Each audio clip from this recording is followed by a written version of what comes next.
मेरे प्यारे साथियों, आप सभी को तुलसीराम का नमस्कार। मैं हूं तुलसीराम, आप लोगों के समक्ष एक नए वीडियो के साथ माँ भारती एडुकेटर में आप सभी मित्रों का स्वागत करता हूं। मित्रों, आज हम पढ़ेंगे ताप के पैमाने। भौतिक शास्त्र के मूलभूत सिद्धांत में ताप के पैमाने। मित्रों, ताप के 3 पैमाना होते हैं: डिग्री सेल्सियस, फ़ारेनहाइट और केल्विन पैमाना। तो मित्रों, डिग्री सेल्सियस में क्या होती है, तो जो जल का हिमांक होती है वो 0 सेंटीग्रेड एवं क्वथनांक 100 सेंटीग्रेड। इस पैमाने में 0 सेल्सियस से 100 सेल्सियस तक तापमान माना जाता है। तो जल का हिमांक 0 डिग्री सेल्सियस एवं क्वथनांक 100 डिग्री सेल्सियस। इस पैमाने में 0 डिग्री से 100 डिग्री तक का तापमान माना जाता है। फ़ारेनहाइट में इस पैमाने में जल का हिमांक बिंदु 32 डिग्री फ़ारेनहाइट होता है। फ़ारेनहाइट में 32 डिग्री फ़ारेनहाइट और क्वथनांक होता है 212 डिग्री फ़ारेनहाइट होता है। तो इस पैमाने में जल का हिमांक बिंदु 32 डिग्री फ़ारेनहाइट एवं क्वथनांक 212 डिग्री फ़ारेनहाइट होता है। मतलब 0 degree Celsius equal to 32 degree Fahrenheit. मतलब 0 डिग्री सेल्सियस बराबर होता है 32 डिग्री फ़ारेनहाइट। 100 डिग्री सेल्सियस बराबर होता है 212 डिग्री फ़ारेनहाइट। 100 डिग्री सेल्सियस बराबर होता है 212 डिग्री फ़ारेनहाइट। -40 डिग्री फ़ारेनहाइट एवं 0 डिग्री सेल्सियस में तापमान बराबर होता है। तो -40 डिग्री फ़ारेनहाइट एवं 0 डिग्री सेल्सियस में तापमान बराबर होता है। दोनों के बीच संबंधों के निम्नलिखित सूत्र से व्यक्त करते हैं। तो मित्रों, इनको मतलब डिग्री और फ़ारेनहाइट में संबंध व्यक्त करने के लिए एक सूत्र होता है C/5 बराबर F-32/9। C/5 equal to F-32/9 ये सूत्र होता है। इस सूत्र में मान रख के हम आसानी से निकाल सकते हैं। केल्विन पैमाना, इस पैमाने में जल का हिमांक 273 के होता है, केल्विन होता है, एवं क्वथनांक 373 के होता है। तो मित्रों, इस पैमाने में जल का हिमांक 273 केल्विन एवं क्वथनांक 373 केल्विन पैमाना होता है। 0 केल्विन का मतलब होता है -273 के। तो मित्रों, 0 के ताप न्यूनतम तापमान संभव है। इस ताप पर अणु गति करना बंद कर देता है। मित्रों, 0 के जो केल्विन होता है उस तक न्यूनतम ताप संभव होता है, परंतु इसमें अणु का गति जो है वो गति करना ही बंद कर देते हैं। तो इस तापमान को परम ताप या आदर्श ताप कहते हैं। तो परम ताप या आदर्श ताप कहने के लिए 0 कैलोरी ताप न्यूनतम संभव ताप है। इस ताप पर अणु गति करना बंद कर देता है। इस तापमान को परम ताप या आदर्श ताप कहते हैं। तापमापी, तो मित्रों, जो तापमापी होती है उनमें हम देखते हैं कि द्रव तापमापी होती है और गैस तापमापी होती है। तो तापमापी मुख्यतः 2 प्रकार की होती है, एक द्रव तापमापी और दूसरी होती है गैस तापमापी। तो द्रव तापमापी, इस तापमापी में द्रव का प्रयोग किया जाता है, जैसे थर्मामीटर, पारा का प्रयोग होता है। तो द्रव तापमापी, इस तापमापी में द्रव का प्रयोग किया जाता है, जैसे थर्मामीटर, पारा का प्रयोग किया जाता है। गैस तापमापी, इस तापमापी द्वारा उच्च तापमान मापा जाता है। तो हाइड्रोजन एवं नाइट्रोजन गैस का प्रयोग किया जाता है। मतलब गैस तापमापी में हाइड्रोजन और नाइट्रोजन का प्रयोग किया जाता है, जबकि द्रव तापमापी में पारा का प्रयोग किया जाता है। तो तापमापी मुख्यतः 2 प्रकार की होती है, एक द्रव तापमापी, दूसरा होती है गैस तापमापी। तो द्रव तापमापी, इस तापमान में द्रव का प्रयोग किया जाता है, जैसे थर्मामीटर, पारा का प्रयोग। गैस तापमापी, इस तापमापी द्वारा उच्च तापमान मापा जाता है, हाइड्रोजन एवं नाइट्रोजन का प्रयोग किया जाता है।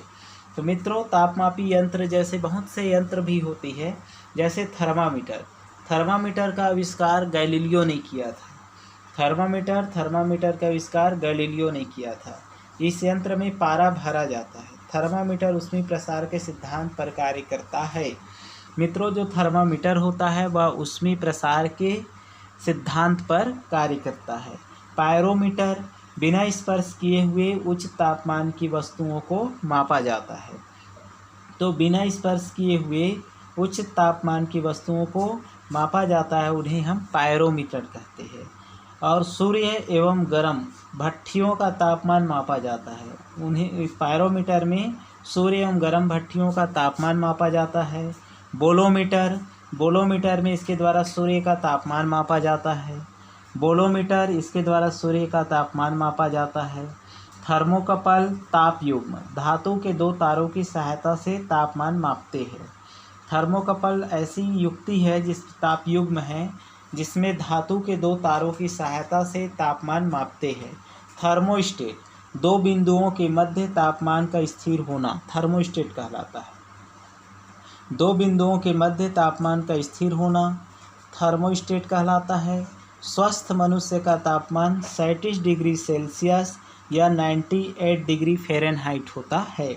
तो स्वस्थ मनुष्य होता है उनका तापमान 37 डिग्री सेल्सियस या 98 फ़ारेनहाइट होता है। मित्रों, अगर सिद्धांत देखा जाए ऊष्मा का, तो इस सिद्धांत में काली या खुरदुरी जो सतह होती है, काली एवं खुरदुरी सतह ऊष्मा की अच्छी अवशोषक एवं बुरी उत्सर्जक होती है।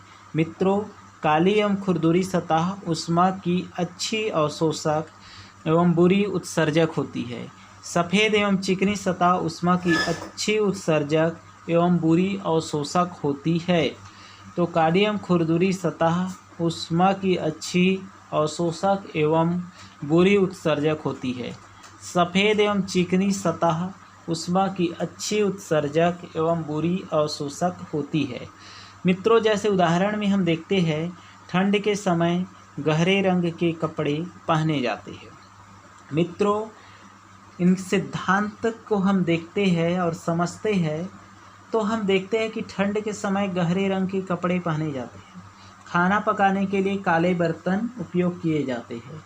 तो ठंड के समय गहरे रंग के कपड़े पहने जाते हैं, मतलब ऊष्मा की अच्छी अवशोषक है और बुरी उत्सर्जक है। इसलिए खाना पकाने के लिए बर्तन काले किए जाते हैं, क्योंकि ऊष्मा का अच्छा अवशोषक और बुरी उत्सर्जक है इसलिए।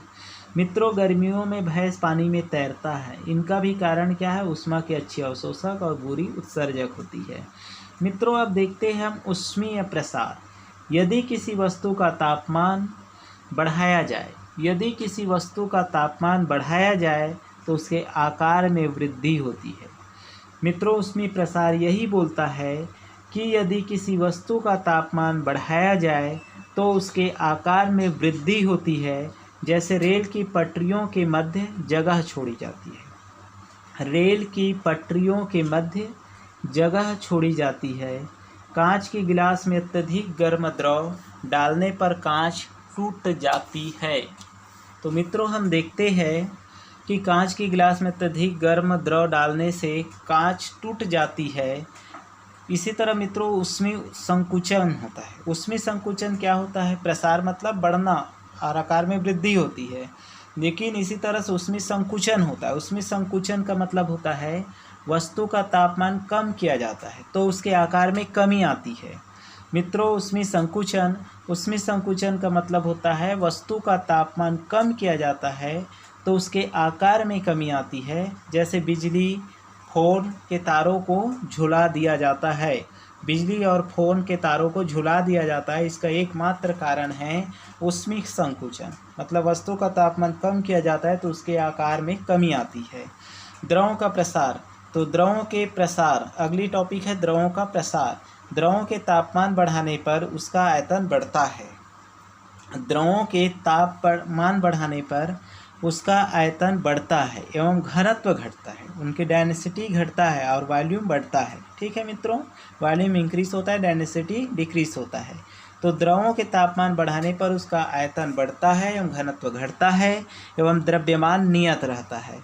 अपवाद स्वरूप जैसे 0 डिग्री सेल्सियस से 4 डिग्री सेल्सियस तक आयतन घटता है एवं घनत्व बढ़ता है। मतलब अपवाद केवल पानी है जिसमें 0 डिग्री सेल्सियस से 4 डिग्री सेल्सियस तक आयतन घटता है एवं घनत्व बढ़ता है।